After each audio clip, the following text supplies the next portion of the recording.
Hi everyone, this is Dave from Geekanoids. Now, back at the beginning of 2014, Asus announced their Zenfone range of smartphones, the Zenfone 4, which we've got here, and also the Zenfone 5 and 6. Now, the number represents the size of the screen. There's also slight differences in the specification as well. But this one here has got a 4-inch screen running at 480 by 800 pixels, equivalent 233 pixels per inch. Now, it's a rather understated box, really nice looking though. You can see from the side here it says Intel inside. Now, rather than the standard Snapdragon processor that we see in many smartphones nowadays, this has got an Intel Atom Z2520 dual-core 1.2 GHz processor. Now, I'll run through the rest of the specification as I'm unboxing. It's got 1 GB of RAM. It's also got a 4 or 8 GB of internal storage. You can add a micro SD card as well. Now, you can see some more of the specifications here. 5 megapixel Pixel Master camera. Now, that's capable of capturing obviously 5 megapixel photos, but also 1080p video. Corning Gorilla Glass 3 on the front and a brand new Zen UI, and we will take a look at that later on in this video. So let's pop this out of the box and just put it to one side, and we'll see what else we get inside the box. So first of all, we have got the warranty card and also user manual. We've got a nice compact charger, USB on this side here, and then a pop-up 3-pin UK charger. Now, if you buy this in another country, you're going to get a country-specific charger. So let's pop that to one side. We've also got a USB cable, micro USB to full-size USB.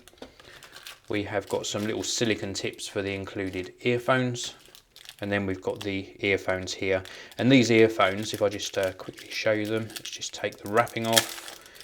Apart from the actual earbuds themselves, 3.5mm audio connection, we have also got a little remote in the middle here, push to talk, so we can make and take calls, and the little pinhole microphone there as well.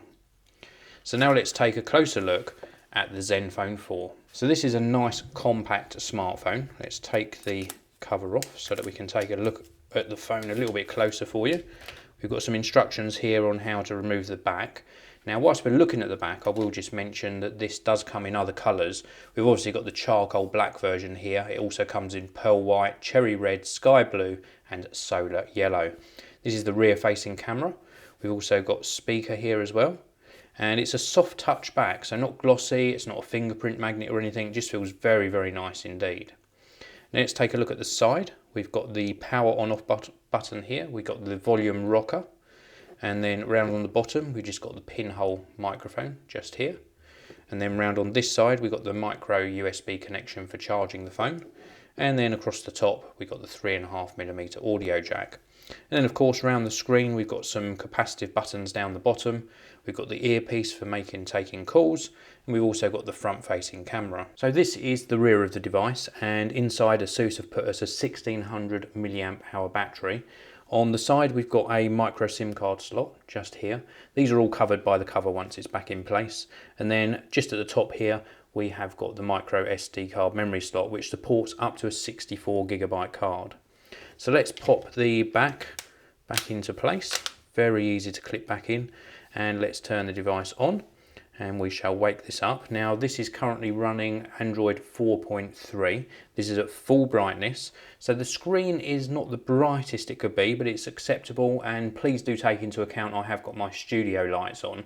It's perfectly visible. The viewing angles are reasonable. Not the best I've seen, but perfectly acceptable. We've got the app tray here, so if we just click on this, we can see what apps come pre-installed on the phone. And this is a Google Play supported device, so we've got the Play Store on here, of course, to install whichever apps we choose. Now, when we're transitioning between screens, that Atom processor, the Z2520, seems to do a pretty good job. There's minimal lag showing on some of the animations, but for the most part, very, very good performance indeed. Now, I also tried in here, if I just go into gallery, I also tested out the camera. I like my photography, as you know, and the camera does a very, very good job. It's quite hard to see with these studio lights on. Let me just reduce my lights down, just so you can see this screen in a little bit more detail. So here you can see some of the photos that I've taken with the camera, and the detail is really very good. Considering this is only a 5 megapixel camera, I think it does a pretty good job. The actual performance of the camera is a little bit on the slow side, but the actual colour rendition you can see here on my Simpsons canvas, very, very accurate. I'm really pleased with the colours it produces. And again, the detail on this watch photo, more than acceptable. Now, with regards to how this actually feels in the hand, I think it's a nice size phone. A lot of people nowadays are looking at these large screen smartphones, and I think if you're looking for something that's ultimately very pocketable, but also very, very nice to hold and feels very comfortable in the hand, this is a really good choice. A little bit small for my liking.